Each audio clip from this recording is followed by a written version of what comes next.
tiba-tiba nampak ada sekatan polis. Okey baik, Assalamualaikum warahmatullahi wabarakatuh dan selamat kembali semula ke channel Farhan Jamal. Okey baik, pada hari ini FJ nak kisahkan dekat korang satu kisah ni di mana gangguan ini berlaku di jalan raya lah. Jadi apabila gangguan itu berlaku di jalan raya, FJ berminat untuk cerita kat korang dan FJ mungkin akan kongsikan sedikit pengalaman FJ yang berkaitan lah. Jadi tanpa melengahkan masa lagi, jom kita tengok akan kisah tersebut. Okey baik, kisah ini dikongsikan oleh Nazira Afandi dalam Kelab Cerita Hantu Malaysia. Jadi seperti biasa, FJ galakkan siapa-siapa yang suka akan cerita hantu yang berlaku di Malaysia yang orang sampaikan dan sebagainya, korang boleh masuk dalam grup Kelab Cerita Hantu Malaysia. Banyak kisah-kisah yang menarik diceritakan di situ. Okey, jadi kita terus pergi kepada cerita yang disampaikan oleh Nazira Afandi ini, iaitu berkaitan dengan roadblock polis. Jadi FJ bacakan dulu, barulah nanti kita tengok keadaan itu macam mana.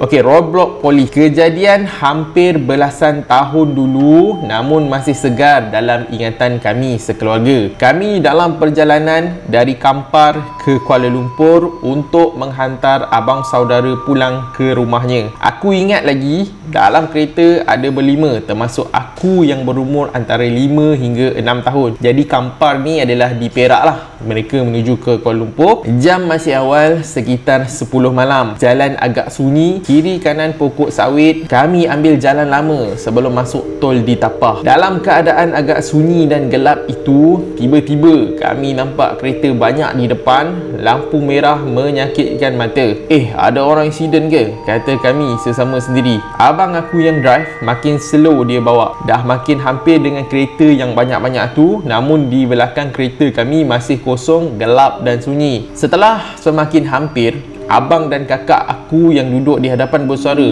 "Oh, sekatan polis lah." Kami rasa lega juga. Risaulah kot ada apa-apa kat depan tu. Dari mata aku memang jelas kelihatan kereta yang jam, lampu biru polis, kon merah, bot sekatan polis dan abang-abang polis pun aku nampak. Masih boleh terbayang lah sampai sekarang. Tapi keadaan sekeliling masih gelap. Tak ada bangunan apa pun. Bila tiba giliran kami di sekatan tersebut, Allahu, apa pun tak ada sebenarnya. Seolah-olah telah dipukau dan kembali sedar. Hanya kami satu-satunya kereta yang berhenti di situ. Polis ke, kereta banyak-banyak ke, apa pun tak ada. Allahu Akbar, mengucap panjang kami. Aku terpinga-pinga, rasa macam mimpi. Mak dan keluarga aku berpandangan sesama sendiri. Aku yang masih kecil diam sahaja, tidak tahu apa-apa. Abang segera membaca surah-surah yang terlintas dan berzikir sambil meneruskan perjalanan sehinggalah kami sampai ke Tol Tapah. Alhamdulillah selamat sampai ke KL tanpa ada apa-apa gangguan lagi. Okey,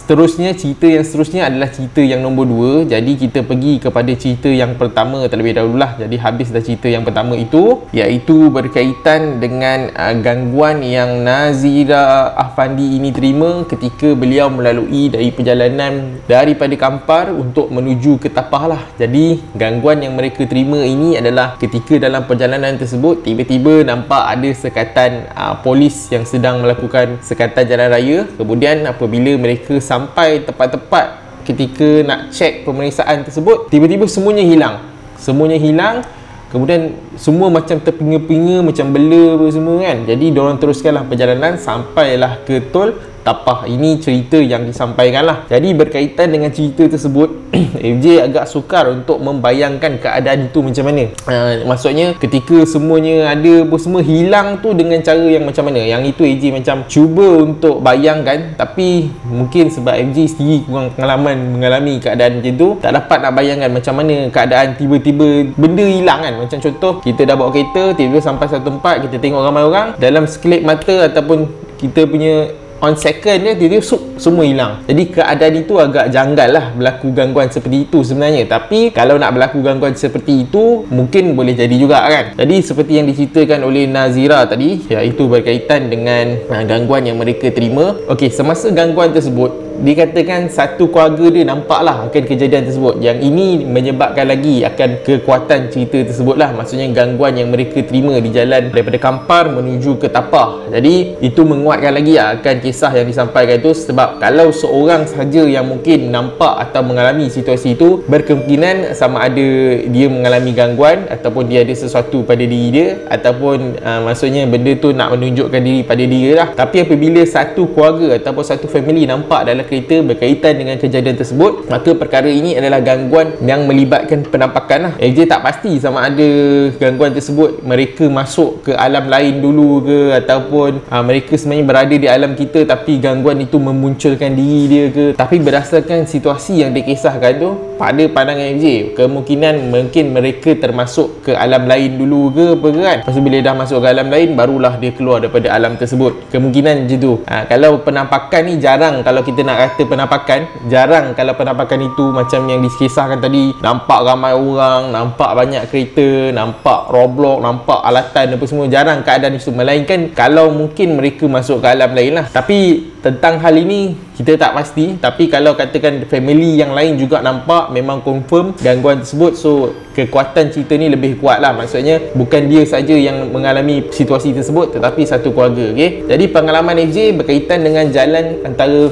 Tapah ke Kampar tu, memang FJ ada baca lah beberapa kisah seram di jalan tersebut, dan FJ sebenarnya dah beberapa kali lah melalui jalan tersebut. Jalan daripada tapi bukan daripada Kampar ke Tapah, tapi daripada Tapah menuju ke Kampar, lepas tu menuju ke Ipoh. Jalan tersebut lah semasa FJ belajar dulu. Okay? Sebab waktu tu kawan-kawan FJ mereka praktikal kat sana. Jadi waktu tu FJ pun pergi rumah diorang sewa rumah quarters kat sana. Lepas tu ada waktu malam tu perjalanan pulang apa semua, tapi tidak ada alami sebarang gangguan lah. Tetapi berdasarkan kisah yang diceritakan ni, dia kata kejadian ini adalah belasan tahun dahulu. Berkemungkinan kejadian ini berlaku pada tahun 2000 lebih. Jadi apabila kejadian yang berlaku pada tahun 2000 lebih, berkemungkinan kejadian itu mungkin betul lah, sebab keadaan situasi jalan itu agak berbeza dengan zaman sekarang. Yang masa FJ pergi itu pun tak silap FJ pergi sama ada tahun 2012 ataupun 2013, semasa kami melalui jalan daripada Tapah menuju ke Kampar menuju ke Ipoh. Waktu tu memang dah malam rasanya, dah hampir tengah malam ataupun pukul 11 macam itulah, tapi masih ada kenderaan yang melalui lah. Jadi berdasarkan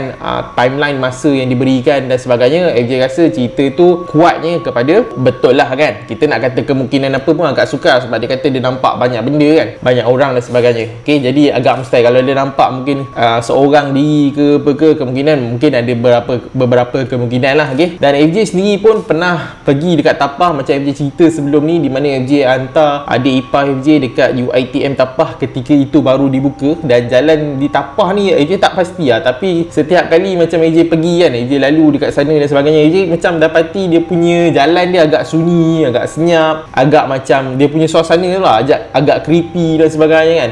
Di Pekan Tapah tu sendiri pun kalau dah macam malam-malam pun dah macam tak ada orang dan sebagainya lah. Macam suasana di Tapah itu sendiri memang agak macam terpencil jugalah pada ketika FJ pergi dulu. Pada waktu sekarang FJ tak pasti keadaan dia macam mana, mungkin dah banyak pembangunan yang dibuat. Jadi kalau dikatakan kisah tersebut, FJ rasa FJ tahu dah jalan mana dia lalu tu, maksudnya jalan utama lah daripada Tapah menuju ke Kampar. Jadi berkemungkinan pada masa akan datang, insyaAllah kalau FJ ada kesempatan, FJ akan buat penelusuran jalan di sana lah. Tapi untuk pengetahuan korang semua, bahawa ketika FJ buat penelusuran akan datang dan sebagainya, tak semestinya akan mengalami gangguan lah. Cumanya FJ nak melihat akan situasi keadaan tersebut. Okay? So itu saja cerita yang disampaikan dari Nazira ni. Yang bahagian kedua nanti kita akan upload pada video yang seterusnya. Okay, Assalamualaikum, selamat malam dan jumpa lagi. Bye.